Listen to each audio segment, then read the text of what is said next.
Hi friends, welcome to my YouTube channel. Saibaba భక్తులందరికీ నమస్కారం అండి.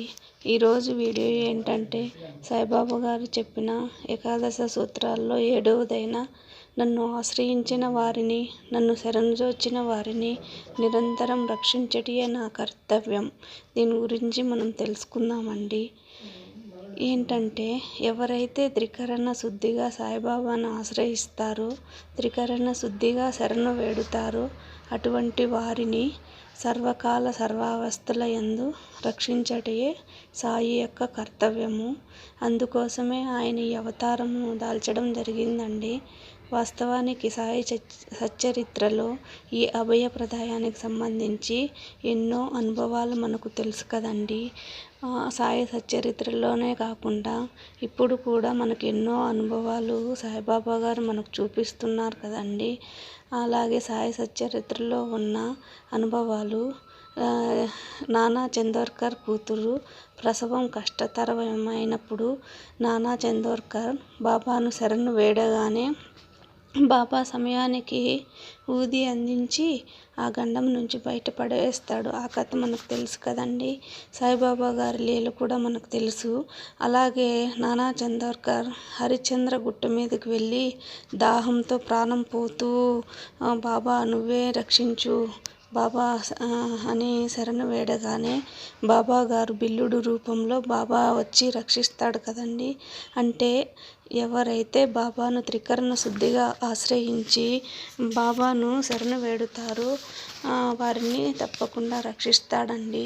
బాబా నువ్వు తప్ప నాకు దిక్కెవరూ లేరు, నన్ను నువ్వే కాపాడాలి, నువ్వే రక్షించాలి అనే భావం ఎప్పుడైతే తెచ్చుకుంటామో అటువంటి వారిని ప్రతి క్షణం బాబా గారు కాపాడి తీరుతారండి. ఇది నిజమండి.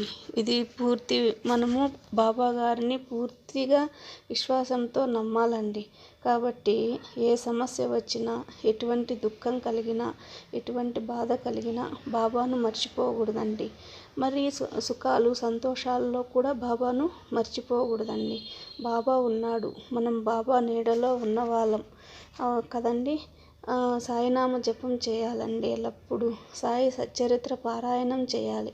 వీటి వలన అంతఃకరణ శుద్ధి అవుతుందండి. బాబాపై నమ్మకం, విశ్వాసం మనకు పెరుగుతాయి. లౌకిక పరంగానే కాకుండా ఆధ్యాత్మిక పరంగా కూడా బాబా మనల్ని రక్షిస్తూ ఉంటాడండి. బాబాను ఆశ్రయించి సాధన చేస్తున్న సాధకులు సాధనలో తప్పుటడుగులు వేయకుండా కాపాడి సరైన దిశలో, సరైన మార్గంలో ముందుకు తీసుకొని వెళ్తాడండి మన బాబా గారు. అందుకే నీకు ఏది కరెక్టో, ఏది రాంగో అది చెప్తూ సరైన మార్గంలో తీసుకెళ్తాడండి మన బాబా గారు. అందుకే ఆయన్ను బాబా తండ్రిని ఆశ్రయించిన వారిని ఎప్పటికీ వదలడండి.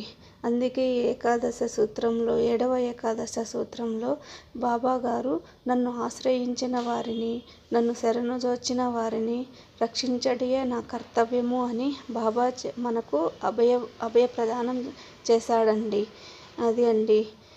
ఈ వీడియో కనుక మీకు నచ్చినట్లయితే లైక్ చేయండి, షేర్ చేయండి, సబ్స్క్రైబ్ చేయండి. Please subscribe me. Thank you. Om Sairam.